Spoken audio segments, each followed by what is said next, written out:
Okay, so now it's like you told me 3 years ago, you see Aaron Yeah. battle, and Yeah. after that you follow him Yeah. as a beginner in calisthenics, Yes. right? Yeah. Okay, and from that, what was the next level? When did it start? You start the momentum. That's a good question. Like 2014 was when it kicked off, but I will say honestly, I didn't really light that fire until 2016 because What? yeah, Yo, I made you follow you on Facebook, yeah, and the way I saw it seemed, yo, that's an OG. yeah. People, Whoa, yeah, you people. look like a fucking No, OG, and man. I'm not gonna front like I am. Like I would give a lot of respect to the people, Q, Keith, Red, everybody. The Pull Apart Gym has been around for 20 years. The people that were bringing people out just to do community workouts that have been doing that for a decade or more. So for no real reason, but they love it and they love the community. They love seeing people kind of move up. And I seen all those old videos. I watched all those videos from like '95, and it's a group of people out there like, just doing their reps for the sake of reps. So I'm not gonna front like that was me. I wish it was because I wish I had found it sooner, but I just, I stumbled into it later in life. Okay, so now you meet Aaron Yeah. and the Brotherhoods. Brotherhood. It was still the Brotherhood, Yeah. okay? But you were not part of a Brotherhood. No, Okay, okay, it's not that easy. it's not that You easy. have to be part. You have to do the requirement and things like It's that, right? very difficult. Okay, but before that, before we get into, Yeah. After that, you went straight to Chicago, or Yeah, like for better or worse, I got a job opportunity in Chicago in 2015, and I love New York. I miss New York. I miss the Heights a lot. I miss my Dominicano, like everything all the time. But God wanted me to move to Chicago. okay, but wait, Yeah. wait, you're Dominican. I'm not Dominican, no. Oh, yeah, wait, you say that. You say, I love my Dominican. Things I like feel that. like in my soul I'm Okay. Dominican. Yeah, Yeah, but you can speak Spanish Yeah. and things like that. yeah, yeah. Okay, but you can say pretty much what you are, like what you half black and half what? I'm black. You black. Oh, sorry. My English is fucked Yeah, up. yeah. I don't have the right term to say that. Yeah. But, so you explain quickly. Yeah. Um, so I would consider myself black, but my whole life I known that people have always asked me like, what's your sort of background? Anywhere I go, people ask me that, which is a blessing because almost anywhere I go in the world, people feel like I'm a part of their community. I could be in the Middle East, I could be in Africa, I could be in Southeast Asia, Brazil, South America, Central. Been so many places, the Caribbean. They feel like I'm a part of them, and I feel that too. So I feel really connected to the world. So I ended up getting a DNA test, one of those genetic tests. Oh, you went for that? Yeah. What? Back then you thought you were just some black, but you got the Spanish. Well, You speak Spanish. How you didn't come from the blue sky Yeah. or something like that? You came from the mother, Yeah. something like that. Well, I did an African ancestry test. So there's this TV show called Finding Your Roots where, in Oh shit! You saw that shit and you went in for it. Yeah, I went in for it. And that's the first time that I realized I had roots other than African roots. So I did the DNA test, and my mom's side came back rooted in Sierra Leone, West Africa. My dad's side came back not African, which was a surprise to me. Oh, So shit. that was the first time that I really started to explore my DNA and sort of figure out that, definitely on my dad's side, there's a medley, a mixture of all different people from all different countries. Europe Okay, and so Asia. what do Yeah. you say to people when they ask you where you're coming from? Black American. Black American? Yeah. All right, That's the way all I right, all look right, and talk. That's how the world is gonna see me. All right. With Black American who can speak Spanish, Yeah, right? but really, I say I'm a citizen of the world. Citizen of the world? Yeah. All right. So now you left the community of Brotherhood and you went to Chicago all by yourself. Yeah. You found a park in Chicago? I tried. You It was tried? not that easy. Yeah, but I tried. Yeah. Okay. Yeah. So now you found a park in Chicago. Yeah. It's not near your place. Yeah.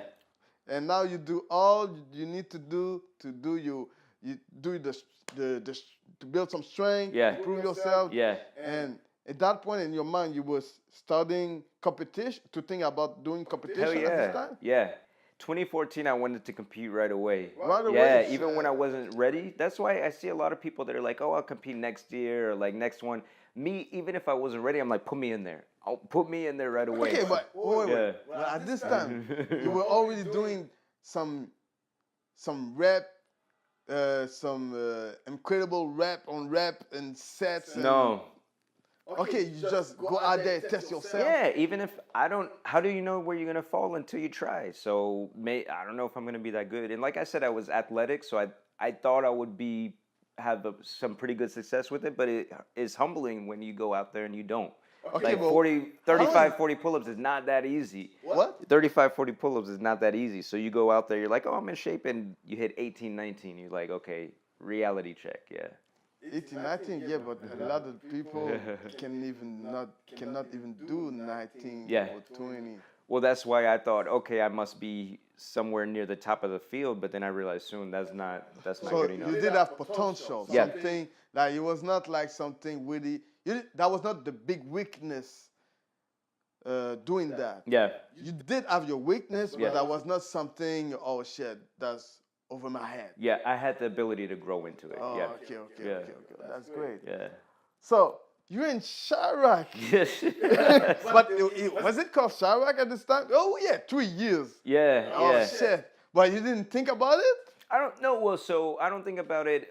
It's fake news, you know. It's fake news, for real? There's some reality to it. Like, Okay, when you're saying it's fake news, it means that because I know Chicago is huge. yeah, It's huge, but like, of course they're gonna put out there like Chicago, Chiraq, or forget about it. yeah, But me, as I see the news and things like that, I watch. Yeah, but you still people going to the work. You still people doing living the their same lives, Shit. yeah. You see tourist thing. You see Yeah. plenty shit. Yeah. But when they talk about the violence, now they don't pull it like it's that section. They say Chicago. They pull it like all of you know, it. they put all together saying, oh, people get, for them it's normal. Like they're going to work, but they get shot out and they're going to downtown and things like that. Yeah. I'm not saying, like some people, it's not like this. Yeah. What I mean is they put it out there like everybody saw that shit like it's normal. Yeah. But there is Yeah. some issue, Yeah. obviously.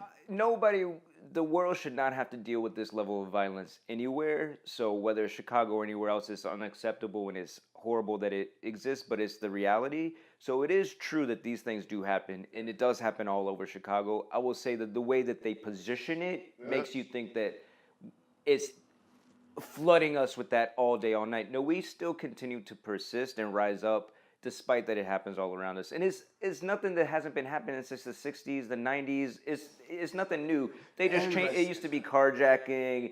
It used to be, you know, people jump you for your shoes. It just changed, you know, but they need a story to embellish, and they need to create a level of fear to create a conversation. So that's what they do, you know. There's good stories about Chicago they could tell too that they don't. I do watch. yeah. I do watch Chicago. Look. You know what? Okay. Did you have the time to watch the news from here? The local news. I have not watched the local news. My man, that shit is boring. If you have an edge watching the U.S. news, Yeah. man, you better not watch the news here. Okay. Here it's fucking boring. Oh, I got you. Nothing's going on. Nothing. No, I'm not gonna Yeah. say nothing's going on out there. But here, they're not gonna put it out there like this, and that's like. That's a good story. Yeah. Like Yeah. over there, doesn't need to be a good story, just violence. Yeah. That's the thing. Yeah. Here, they do have violence, but this is not a good story. Yeah. If this is not near a place everybody goes, It's they're not gonna put that relevant. out Yeah. there. They just put it at the end, the number of violence and bullshit Yeah, like this. yeah. That's the thing. But that's the difference. Over there, they always like put it out there. Yeah. I don't know if you put it in purpose. They always say American try to put the American people like in the state of that age of Oh yeah. fear Oh, and that's things true. like Yeah. that. Yeah. I mean, I don't really watch the local news that much because after a certain point, you realize that all they're going to do is highlight the immense sort of anguish there is in the world without really getting to the good heart that there is in the world. There has to be a balance, you know. So Yeah. But anyway, Yeah. so you're in Chicago. Okay? Yeah. You found a park. Yeah. Time to do some rapping sets. yeah. You all by yourself? Yeah, pretty The much. park is empty. Nobody's there. It's definitely not the same as New York. Oh shit. Yeah, it's definitely not the same. So what I loved about like 161 in the Bronx Brotherhood part is just the energy that I found there. Anytime you go there, there's a huge 1,000 people there. There's probably 100 people doing calisthenics. There's probably another 100 doing soccer. There's probably 50 to 100 doing. It's crowded. What's up? It's crowded. Like this. Crowded, yeah. So you just feel there's handball, basketball, track, football. So you just feel baseball, so skateboarding. You just feel like people are alive through activity, through motion. Like they like being active and out. And so that's a good energy to sort of be around. And it definitely is not the same in Chicago. It has some sparks too, but that was one of the first things that I found was like, I expected to come to Chicago knowing it's a major city and that I would jump into something that was pretty similar to New York. And what I realized is like I was grabbing for people to like join and be a part of this calisthenics thing and stay. It was hard. And Yeah. did it took off or it never built up? I think we took off. Like, But you had a few people following you on Chicago? all I know is that the folks that are close with me, we grind hard and we have great results and we love it. It doesn't have to be, one thing I realize is like you just need the passion with 2 or 3 people and that's enough. It doesn't have to be 50 people as long as the ones are like The real. the real. The real. Nothing can Grinding. Going hard for the reps. nothing better. Nothing can replace that. Yeah. They can bitch or not, but they gonna complete that shit. Yeah. Fuck yeah. They're gonna bitch, but they're gonna get it done. Even though boy we saw today, Josue, we did he's not a calisthenics guy, but he finished this shit. Yeah, like I told you, you're not leaving that place till you're done. There we go. He did. There we go. And we asked him all the way up, and all the way down. There we go. Yeah. So that's something special, and that energy fills you up. It doesn't matter if it's from one person. That's all you need. That's all. Yeah. So I have found that there. Yeah.